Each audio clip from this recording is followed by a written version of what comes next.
नमस्कार सर। सत्साई सत्साई। क्या नाम है जी आपका? मेरा नाम धर्मवीर दास है जी। क्या काम करते हैं आप? जी मैं जेल वार्डर हूँ, जेल डिपार्टमेंट में नौकरी करता हूँ। कहाँ के रहने वाले? मेरा गांव कंडेला, जिला जींद, हरियाणा का निवासी हूँ जी मैं। संत रामपाल जी महाराज की शरण में कैसे आए? ये बहुत लंबा प्रकरण है, इसको मैं थोड़ा विस्तार से बताऊँगा आपके सामने। मैं जिस टाइम ये करौथा कांड हुआ उस टाइम रोहतक जेल पर वार्डर के पद पर था और बहुत तरी बात सुनी एक भाई ऐसे हुआ करौथा कांड, ऐसे सुनते थे अखबारों में हर रोज़। तो बड़ा दुख हुआ ये बातें सुनकर, भाई ये संत सभी ऐसे ही करते हैं। तो फिर कुछ दिन के बाद पता चला भाई संत रामपाल जी महाराज रोहतक जेल में आएंगे।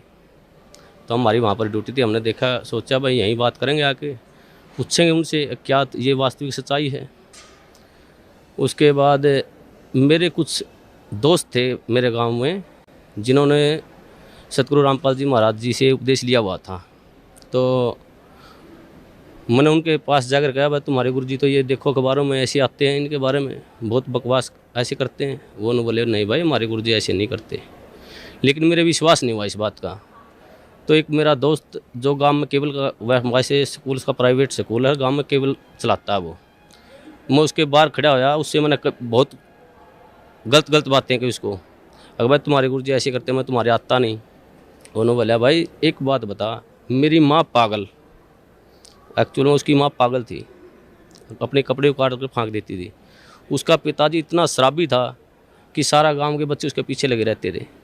उन्होंने बोला भाई जब मेरे घर में मेरी माँ पागल से ठीक होगी, मेरा पिताजी शराब पीता था, आज एक नंबर का इंसान हो गया, मैं उस सुख को कैसे भूल जाऊँ, मैं कैसे ये कह दूँ भाई संत रामपाल जी महाराज मेरे गुरु जी के पास मतलब ये ज्ञान नहीं है, उनसे ये फ़ायदा नहीं होता, मैं मेरा जो फ़ायदा हुआ है उसको कैसे अनदेखा कर दूँ। इस बात का मेरा कोई असर नहीं हुआ। मैं उसको कह के वो बोला अरे चाह तो पीता जाए, मैं बोला नहीं भाई मैं चाह नहीं पीऊँगा, मैं चला गया। तो फिर उसने मेरे पास फ़ोन कराया भाई हमारे गुरुजी आपके पास जेल में आ रहे हैं, आप उनको शिष्टाचार से बातें करना, आप कदे आप पाप के भागी हो जाओ। एक मेरा बड़ा भाई ओम प्रकाश नाम है उसका, उससे भी पहले वो करौथा कांड में सह परिवार जाया हुआ था, उसको भी मैंने फ़ोन पर बहुत ज़्यादा बातें की, भाई तुम वहाँ क्या करने गया था, आज फंस गया। वो थी ये कहा फ़ोन पे मेरे को अगर भाई मैं तुम्हारे को ही छोड़ दूंगा, मैं गुरुजी को नहीं छोड़ सकता। फिर भी मेरी बुद्धि ने काम नहीं करे, भाई एक भाई ये कह रहा है भाई तुम्हें ही छोड़ दूंगा, गुरुजी को नहीं छोड़ सकता। फिर भी मेरी बुद्धि ने काम नहीं कराया, मैं भाई ये तो पागल हो गए। उसके बाद फिर गुरुजी जेल में आए। जेल में आने के बाद वो दिन बहुत, मैं उस दिन को बहुत खुशकिस्मत मानता हूँ कि उस दौरान मेरी जहाँ पर गुरुजी बंद थे वहाँ पर मेरी ड्यूटी लगी हुई थी। तो गुरुजी आए, जैसे आके वहाँ बारक के अंदर लेट के शाम को, तो हमने ये सोचा भाई गुरुजी अब आए हैं, रिमांड से आए हैं, अब तो इनको आराम करते, सुबह बातें करेंगे। जब ही सुबह ड्यूटी फिर मेरे ड्यूटी वहीं लगनी थी, वहीं परमानेंट ड्यूटी होती थी 1 महीने के लिए, मेरी वहीं ड्यूटी थी। उसके बाद गुरुजी यूँ से सुबह जैसे ही गुरुजी को मैंने नज़दीक ही गया, गुरुजियों ने मेरे से पूछ लिया अगर भाई हवलदार कौन से गांव का है तू? माँ जी मैं कंडेला गांव का। गुरुजियों ने कहा भाई कंडेले के तो बहुत भगत हैं मेरे। माँ जी हाँ बहुत भगत हैं। हाँ गुरुजी संत रामपाल जी महाराज ने मेरे ही बड़े भाई का नाम ले दिया, एक ओम प्रकाश है भाई मेरा कंडेला का बहुत बढ़िया भगत है। देखो कितनी अखबार में कितने सुनने के कारण मैं अपने भाई को मना कर दिया कि मैं नहीं जानता। इतना बुरा प्रचार सुनने के बाद मैंने अपने भाई को भी खुद मारा, माँ जा भाई मैंने ये कह दिया जी मैं नहीं जानता उसको। गुरुजी ने कहा भाई जान या ना जान मेरा भक्त है वो। माँ जी ठीक। गुरुजी ने मेरे को बिठाया, सृष्टि रचना सुनाई। मेरे को सृष्टि रचना सुनाने के बाद गुरुजी ने कहा बेटा ये बिल्कुल सत्य है जो सृष्टि रचना मैंने तेरे को सुनाई है, इसको आपने ऐसे लगेगा जैसे ये मनगढ़ंत कहानी है। तो मैंने सृष्टि रचना सुनने के बाद मेरी ड्यूटी ऑफ हो गई, मैं चला गया। उसके बाद मैं संपर्क में, जैसे ही ड्यूटी होती हमारे गुरुजी में संपर्क में चला जाता, मैं वहाँ बैरक पे चला जाता और पूछता रहता। एक दिन मैंने वैसे पूछा गुरुजी आपके जो भगत हैं ये आपको परमात्मा मानते हैं? तो बोले भाई हाँ जी परमात्मा मानते बेटा मेरे को। माँ जी नहीं मानते परमात्मा, क्योंकि मेरे अंदर तो अड़ंगा भरा हुआ था, मैं 2 कौड़ी का इंसान। तो उन्होंने बोले क्या बात है बेटा? माँ जी जब आप भगवान मान लिए तो फिर उल्टा कदम क्यों रखना? वो फिर डर क्यों रहे हैं, हम तो सामने आना चाहिए। हमारे गुरु जी ने कहा बेटा कोई बात नहीं, अब थोड़े डर रहे हैं, वो सामने भी आएंगे। तो ऐसे हर रोज़ मैं गुरुजियों से पूछता जी ये जो आप मार्ग बता रहे, ये रोड़ा क्यों हुआ, क्या कारण था इसका। तो गुरुजियों ने बताया बेटा ये सत्तर प्रकाश पुस्तक पर रोड़ा था सारा, मैं प्रोजेक्टर पे दिखाता था इसको, और ये जितने भी आर्य समाजी हैं, ये आचार्य बैठे हैं, ये इसको बेच कर रोजी रोटी बना रहे हैं। इसमें वास्तविकता कुछ लिखी हुई है और समाज को बता रहे हैं कुछ अलग। तो उस बात पे ये रोड़ा था सारा। तो मैं एक इस परोपकार का ये काम कर रहा हूँ, ये भक्ति विधि सही बता रहा हूँ। मैं कहने लगा जी इस पृथ्वी पर ऐसा इंसान कोई नहीं जो परोपकार के लिए निस्वार्थ भाव से कार्य करता हो। तो गुरुजी ने कहा बेटा ये दास है। तो उस टाइम मेरे वैसे तो मन में अड़ंगा भरा था, मेरे गुरुजी ने कही, मेरे उस बात का विश्वास माँ जी मेरे ये बात जचती नहीं। तो उन्होंने बोला बेटा जचो या ना जचो, मैं तेरे को जो बता रहा हूँ ये सत्य है। तो उस प्रभाव से मैं गांव में जो मेरा दोस्त केबल चलाता था उससे कहने लगा वह तू कैसेट चढ़ा कर गुरुजी ज्ञानी में ज्ञान, तो तत्व ज्ञान संदेश की कैसेट थी, उसमें जैसे मैं हर रोज़ घर जाता रहा तो वो कैसेट चलवा देता। एक दिन मैं कैसेट सुन रहा था, रात के 9:30-10 बजे का टाइम था। तो एक कैसेट इतनी मार्मिक कैसेट थी, उसमें मैं क्या बताऊँ, मेरे गुरुजियों के लिए मेरा हृदय फाट गया था। वो परमात्मा सतगुरुदेव उन्होंने कहा कि इस दास की जीभ कट जाए अगर झूठ बोलता हो, तो मैं इस परोपकार समाज के लिए ज्ञान छुड़ा रहा हूँ।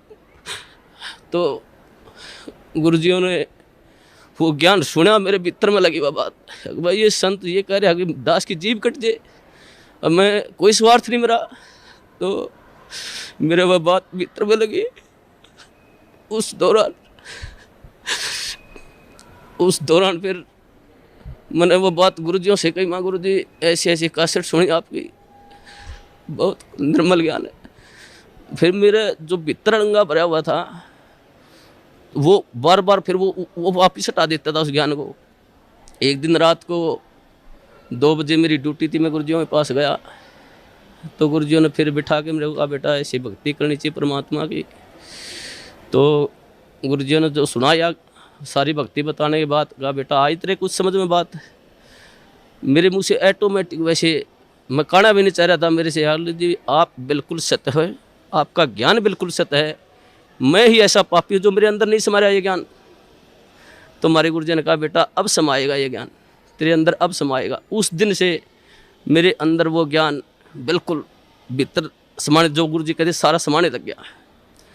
एक दिन जैसे ही गुरुजी ऐसे घूम रहे थे, मैं भी वहाँ पर बैठा, जब लोग मैंने उपदेश नहीं दिया था, मैं वैसे ज्ञान सुनता था मैं। तो एक भक्त ने एक जैसे मुलाजिम आया, वो मेरे साथ का साथी, उसने आते ही गुरुजियों से कहा, हंसते हुए कहा अगर जी आपको तो मिट्टी में मिला दिया। हमारे गुरुजी ने कहा हाँ बेटा मिट्टी में मिला दिया भाई। लेकिन ऐसा उदाहरण दिया हमारे गुरुजियों ने एकदम से सटीक, अगर भाई जमींदार 40 किलो अन्न मिट्टी में मिलाता है, 70 मन उठा के ले जाता है वहाँ से। वैसे तो इस पृथ्वी पर संत आता वो जेड़ मारना नहीं चाहिए वैसे तो, लेकिन इस संत को, इस दास को याद कराया करेंगे कि उन दुष्ट आचार्यों ने अपनी रोजी रोटी के लिए ऐसे संत को जिसकी आंखों में बिठाकर पूजा करनी चाहिए उसको जेल में डलवा दिया। ऐसा मार्ग जो पृथ्वी पर संत रामपाल जी महाराज जी चला रहे थे, उस मार्ग को लगभग 2.5 वर्ष के लिए बंद करवा दिया। ऐसा मार्ग, ये परमात्मा, ऐसा गुरुजियों से वहाँ देखता, जो गुरुजियों पर आरोप लगाए गए, ऐसे आरोप इंसान पागल होकर मर जाए, ये तो समर्थ परमात्मा है। इन्होंने तो वहाँ पर इतनी भी शकीन नहीं थी इनके, हर बार ऐसा निर्मल ज्ञान, ऐसा प्यारा ज्ञान। फिर उसके बाद हम गुरुजियों से मैं कहता हूँ गुरुजी नाम उपदेश देव दास को, तो मेरे गुरुजियों ने मेरे को मना कर दिया कि बेटा अभी नहीं, आप और थोड़ा समझो ज्ञान को, और थोड़ा ज्ञान को समझो, उसके बाद लेना ज्ञान आप उपदेश। मैं घर जाता कैसेट चलवा लेता, मेरे जो दोस्त था उससे भाई कैसेट चला गुरुजियों की, वो कैसेट मैं सुनता रहता। तो जैसे मेरी भक्तमती थी, मेरी घरवाली थी, वो मैं बाहर जाता तो ऑफ कर देती चैनल को, दूसरा लगा। मैं कहता जी आप इसको बंद मत करो, ये मैं सुनता हूँ, आपने नहीं सुनना तो आप आराम से वो करो। तो मैं हर रोज़ सुनने लगा गुरुजियों का ज्ञान, तो वो मेरे भीतर समाता गया। उसके पश्चात कई बार गुरुजियों से वहाँ पर जेल के अंदर, जैसे मैं गुरुजियों से बताता गुरुजी आपके ये सत्संग सुना मैंने, तो गुरुजी फिर दोबारा बताते मेरे को। तो ऐसे होते होते लगभग 6 महीने चले गए और 1 साल से ऊपर लगभग 1.5 साल गुजर गया। फिर मैंने, मेरी ड्यूटी प्रशासन ने मेरे को क्या कराया कि ये तो संत रामपाल जी को मिलने जाता है, इसकी ड्यूटी बाहर लगा दो जेल से। मेरी ड्यूटी बाहर लगा दी गई। बाहर लगाने के बाद अंदर मेरे को जाने नहीं दें, ज्ञान और नाम उपदेश मेरे को मिला नहीं। एक दिन वैसे गुरुजी, सोमवार का दिन था, 24 अगस्त को 2 बजे गुरुजी मुलाकात पर आए हुए थे। उन्होंने आने के बाद मैं जैसे ही मौका लगा कर डोडी में चला गया और मैंने ऐसे गुरुजियों की तरफ ऐसे आदर भाव से प्रणाम किया। गुरुजी ने इशारा कर दिया मेरी तरफ, बेटा इधर आ जाए। मैं चला गया। जाते ही परमात्मा ने, सतगुरुदेव रामपाल जी महाराज ने मेरे को नाम उपदेश दिया और कहा बेटा बाहर जल और मिश्री ले लेना, भक्तों को कह देना। वो दिन है, मेरे को उस दिन से ऐसे नाम उपदेश मिला। तो हमारे नाम उपदेश लेने के पश्चात जो प्रशासन था, जेल प्रशासन, सभी मुलाजिम, सुप्रिटेंडेंट, सभी हमारे खिलाफ, 2-4 और दोस्त थे मेरे साथ, कई और दोस्त थे जिन्होंने साथ में नाम लिया था। तो प्रशासन खिलाफ हो गया। उन्होंने एक दिन हमारे को बुलाया और कहा भाई आप वर्दी में लेटते हो, यहाँ उस रामपाल के चरणों में पढ़ते हो, आप यहाँ पर सारा प्रशासन ये महसूस करते हैं, बेइज्जती महसूस करते हैं। हमने कहा जी परमात्मा ही को आते हैं, हम तो कौन कहने वाले हैं। परमात्मा ने की दास है, सतगुरुदेव रामपाल जी महाराज की दास है। मैंने जेल सुप्रिटेंडेंट को कहा जी आप जिस वक्त ड्यूटी पर आते हो आप परमात्मा को मानते हो? तो वो कहने लगे जी मैं मानता हूँ। उस सुप्रिटेंडेंट को मैंने कहा कि जी आप जब घर से आ रहे हो तो रास्ता मंदिर पड़ता हो तो आप वहाँ झुको नहीं गए, उसके प्रणाम नहीं करोगे? जी बोले भाई मैं करके आऊँगा प्रणाम। तो मैंने कहा जी हमारी तो परमात्मा सतगुरु रामपाल जी महाराज है, मंदिर भी हमारी, तो ये सब कुछ ही है जी, हम नहीं रुक सकते जी, हम प्रणाम करेंगे ही करेंगे। आप हमारे को सस्पेंड करो, डिसमिस करो, कुछ भी करो। तो उन्होंने बोले भाई ठीक है, तुम नहीं मानते तो करते रहो। तो ऐसे ही सारा प्रशासन का ये सिस्टम चलता रहा जी। उसके पश्चात जिस टाइम ये क्रोथा कांड हुआ, उसके पश्चात जब ये क्रोथा कांड हुआ था, हमारे पास डीसी ऑफिस से और एसपी ऑफिस से 2-4 मुलाजिम आते थे जेल पर, वहाँ पर पुलिस के। तो हम उनसे पूछते थे भाई वहाँ पर क्रोथा कांड ऐसे हुआ, आप वहाँ थे, मौजूद थे वहाँ पर? वो कहते थे भाई हम वहाँ पर मौजूद थे, ये बातें सारी सच्चाई हैं। तो ऐसे वो हमारे को बता करते कि दोस्तों साथ में उठते बैठते खाते पीते थे वहाँ पर। फिर जब हमें ज्ञान हुआ, गुरुजियों ने बताया भाई ये सौदा अलग था, सत्यार प्रकाश का रोड़ा था, सच्चाई ये है। तो फिर हम उसे बहस करने लगे, भाई तुम वहाँ बताओ वहाँ पर ऐसे हुआ था और ये गुरुजी बता रहे हैं ऐसे, सच्चाई है ये। तो एक दिन मैं उनसे ऐसे बहस कर रहा था, भाई तुम झूठ बोलते हो। फिर एक मुलाजिम ने मेरे को बताया, बोला भाई ये सत्य है, हम उस टाइम झूठ बोलिया कर दे, ये सच्चाई नहीं है, सच्चाई जो तुम बता रहा है ये है सत्य।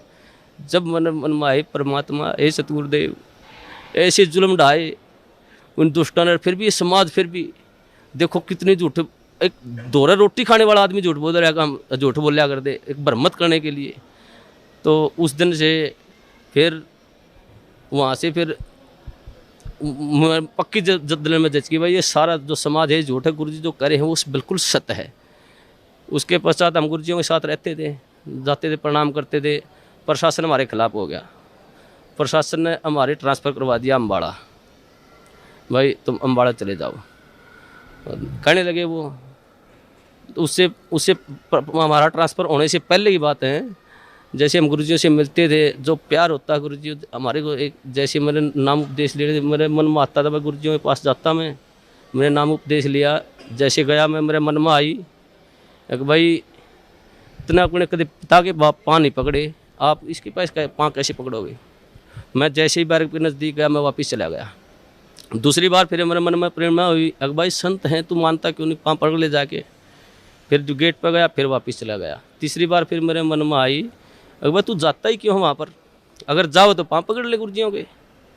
तो मैं जैसे ही गेट में बढ़िया, गुरुजी खड़े थे वहाँ सामने, इंतजार कर रहे थे, वो तो जान ही जान परमात्मा। उन्होंने जैसे ही मैंने गुरुजियों चरण का हाथ लगाया, उन्होंने मेरे को छाती का लगा लिया ऐसे। वो अनुभव, जो सुख, जो गुरुजियों ने कहा बेटा अब मैं तो 2 साल और जेल में रह मेरे कोई सुख नहीं। मैं आया तेरे लिए था बेटा यहाँ पर, वो दिन आज भी याद आता। उस दिन तो मेरे ज्ञान नहीं था मुझे, परमात्मा ने ऐसी दया करी मुझ नीच पर, सारे परिवार पर। मेरे को मेरी शादी को भी कई वर्ष हो गए थे, कोई औलाद नहीं थी मेरे।